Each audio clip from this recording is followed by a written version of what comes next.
Swerteng hapon, heto na po ang resulta sa ating STL Rizal. Para sa araw na to, Sabado, March 28, 2026, second draw result. Ihanda nyo na mga STL tickets nyo at heto na ang resulta, ibibigay ko na. At para naman po sa ating STL Rizal, second draw result, ang resulta ngayong hapon ay ang kombinasyong ito.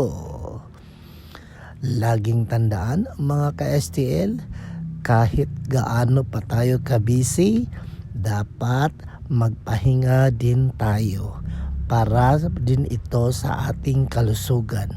Okay? Mag-ingat kayo palagi. Don't forget to subscribe, Purple Green TV. Paki-like at share po. Thank you at mag-ingat po kayo palagi.